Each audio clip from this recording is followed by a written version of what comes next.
तो last lecture में हम लोगों ने प्रायोरिटी शेड्यूलिंग के प्रिमिटिव और नॉन प्रिमिटिव मोड पढ़े थे, ठीक है। तो आज हम लोग पढ़ेंगे नेक्स्ट सीपीयू शेड्यूलिंग एल्गोरिदम, जिसका नाम है राउंड रॉबिन शेड्यूलिंग। तो the round robin scheduling algorithm is designed specially for time sharing systems, ठीक है। तो टाइम शेयरिंग सिस्टम्स को हम मल्टीटास्किंग सिस्टम भी बोलते हैं। इनमें सीपीयू का जो टाइम होता है उसे हम शेयर करते हैं अमंग दी प्रोसेसेस, ठीक है। तो वो जो टाइम है उसे यहाँ पे हम बोल देते हैं, जितना भी एक पर्टिकुलर टाइम हम एक प्रोसेस को दे रहे हैं उसे हम बोलते हैं टाइम क्वांटम या टाइम स्लाइस, ठीक है। तो यहाँ पे हम एक टाइम स्लाइस या टाइम क्वांटम डिफाइन कर देते हैं। तो उतने ही टाइम के लिए किसी एक प्रोसेस को सीपीयू एलोकेट करते हैं, ठीक है। तो देखते हैं, it is similar to FCFS scheduling but preemption is added to enable the system to switch between processes, ठीक है। एफसीएफएस की तरह ही ये शेड्यूलिंग होती है, बट यहाँ पे क्या हो जाता है, प्रिम्पशन।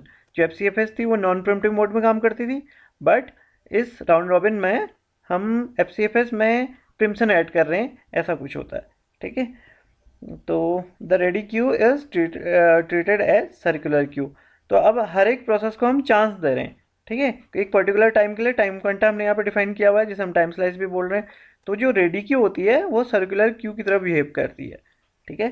तो हम जो प्रोसेसेस है फर्स्ट कम फर्स्ट आउट के बेस पे उन्हें सीपीयू एलोकेट करते हैं। The CPU scheduler picks the first process from the ready queue, sets a timer to interrupt after one time quantum and disperse the processes, ठीक है। तो scheduler क्या करेगा, रेडी क्यू से पहली प्रोसेस उठाएगा, ठीक है। एक पर्टिकुलर टाइम, जिसे हम टाइम स्लाइस बोल रहे हैं, टाइम क्वांटम बोल रहे हैं, उस टाइम तक उसे एग्जीक्यूट करेंगे और उसके बाद एक इंटरप्ट हो जाएगा, जिससे दूसरी प्रोसेस सीपीयू में आएगी और एग्जीक्यूशन करेगी, ठीक है। तो ये जो टाइम क्वांटम है, एक टाइम क्वांटम, इसकी जो रेंज हो सकती है generally 10 millisecond to 100 millisecond, ठीक है। तो एक क्वेश्चन सॉल्व करते हैं, फिर देखते हैं, ठीक है। Consider the following set of process with their arrival time and CPU burst time in milliseconds, और हमें कैलकुलेट करना है average turnaround time and average waiting time. तो अभी यहाँ पे जो टाइम क्वांटम गिवन है, one time quantum equal to 2 millisecond. इसकी मीनिंग ये है कि एक प्रोसेस 2 मिली सेकेंड तक सीपीयू यूज़ कर सकती है, ठीक है। उसके बाद क्या होगा, इंटरप्ट आएगा, मीन्स उससे प्रोसेसर को प्रिम्प कर लिया जाएगा, ठीक है, ये सीपीयू को। तो देखते हैं कैसे शुरू करेंगे हम इसको। वही अराइवल टाइम, ठीक है। सबसे पहले कौन आया है सिस्टम में, P1। तो सबसे पहले P1 को एलोकेट कर देंगे, ठीक है। 0 पे आया था, तो हमें ध्यान रखना है गैंट चार्ट 0 से ही शुरू होना है, ठीक है। अगर 0 पे कोई प्रोसेस नहीं आई है तो हम क्या करेंगे, तब तक सीपीयू को आइडल रखेंगे। ये चीज़ हम पहले देख चुके हैं। तो 0 टू 2 है, 2 तक अब इसका 2 और बचा। अब 2 तक P2 और P3 भी आ गए थे, ठीक है। अब यहाँ पे हम सीक्वेंस का हमें ध्यान रखना पड़ेगा।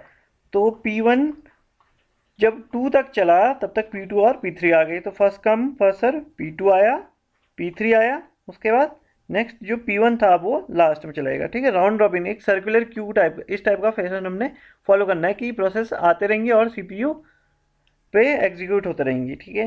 नेक्स्ट अब हमें किसे असाइन करना है इस ऑर्डर के हिसाब से, P2 को, ठीक है। तो P2 2 टाइम क्वांटम 2 का है, तो 2 + 2 = 4। तो अब इसके 3 यूनिट और बचे। अब हमारा गैंट चार्ट 4 तक चला गया, मीन्स P4 और P5 भी आ गई उस टाइम पे। तो अब क्या होगा, एग्जीक्यूट कौन हो रहा था, P2, बट क्यू में कौन थे, ठीक है, सर्कुलर क्यू। क्यू का भी हमें ध्यान रखना है, P3 P1। तो जब P3 P1 थे और P2 एग्जीक्यूट हो रहा था कहाँ तक, 4 तक, तो प्रोसेस P4 आ गई थी, P5 भी आ गई थी, ठीक है। लास्ट में कौन चला जाएगा, P2। सीक्वेंस का यहाँ पे ध्यान रखना बहुत जरूरी है। नेक्स्ट अब हम असाइन करेंगे P3 को, ठीक है। 4 + 2 = 6। ये 0 हो गया, ये तो सिस्टम से आउट हो गया। अब 6 में जब तक ये जा रहा था कौन आ गया था, P6 भी आ गई है, ठीक है।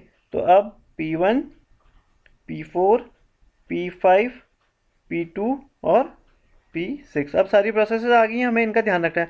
बस अब इन्हीं को हम सीपीयू असाइन करते रहेंगे, ठीक है। तो अब नेक्स्ट अगर P3 का कुछ और बचा होता तो वो लास्ट में आ जाता, बट इसका एग्जीक्यूशन पूरा हो गया तो ये आउट हो गया, ठीक है। अब किसे असाइन करेंगे हम, P1 को। तो P1 6 + 2 = 8। तो नेक्स्ट सीक्वेंस क्या होगा, P1 अगर आउट हो गया है तो P4, P5, P2 and P6। ठीक है, सीक्वेंस का हमने ध्यान रखना है। तो असाइन कैसे करेंगे, जो फर्स्ट में P4 को एक क्यू टाइप से है, ठीक है, P4, तो P4 का अब एग्जीक्यूशन टाइम कितना है, केवल 1 यूनिट, तो इसको 1 टाइम ही चलाएंगे, 1 मिली सेकेंड। ठीक है, तो ये नहीं कि अगर दो ही हमें चलाना है, अब लेस देन 2 है तो हम उतना ही एग्जीक्यूट करेंगे। ठीक है, तो एक ही था, तो 8+1 = 9। ठीक है, ये भी सिस्टम से आउट हो गया। अब नेक्स्ट सीक्वेंस आएगा P5, P2, P6। ठीक है, तो P5 को असाइन करेंगे। P5 कितना, 9+2 = 11, इसका बचेंगे 4। ठीक है, तो नेक्स्ट अब सीक्वेंस क्या हो जाएगा, P2, P6, P5 सबसे लास्ट में चला जाएगा, P2। ठीक है, P2 11+2 = 13। ठीक है, इसका बचा केवल अब 1 यूनिट। तो अब नेक्स्ट सीक्वेंस हो जाएगा P6, P6, P5 and P2 last में चला जाएगा। P6 वापस आया, ठीक है, राउंड रॉबिन फैशन में। P6 तो 1 बचा, 13+2 = 15। नेक्स्ट सीक्वेंस हो जाएगा P5, P2 और P6 लास्ट में चला जाएगा। तो P5 को असाइन करेंगे, 15+2 = 17। अब इसके केवल 2 यूनिट बचे।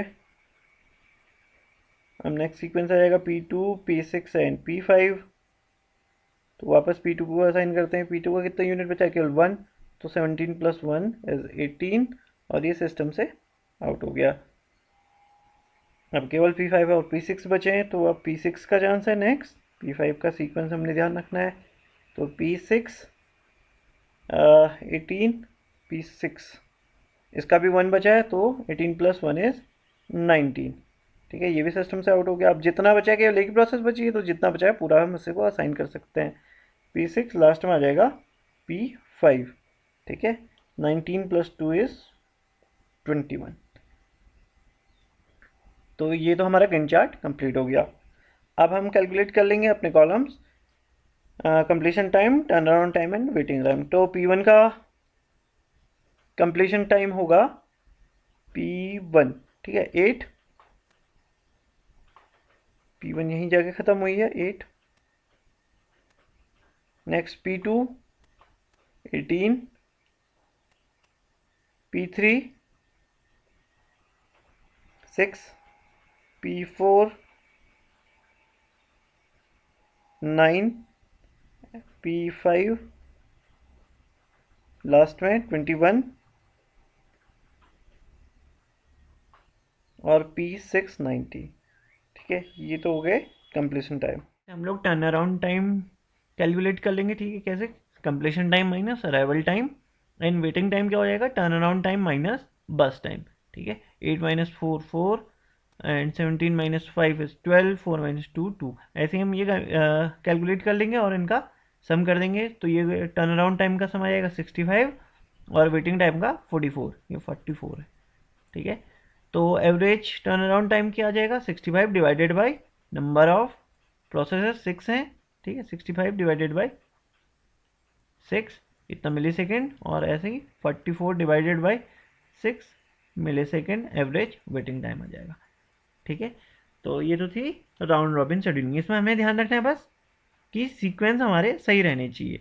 जब तक हमारी प्रोसेसेस सारी आ नहीं जाती, तब तक हम उन्हें क्या करते रहेंगे, ऐड करते रहेंगे first come first serve basic में, और जो एग्जीक्यूट हो रही है उसे लास्ट में पुट कर देंगे। ठीक है, थैंक यू।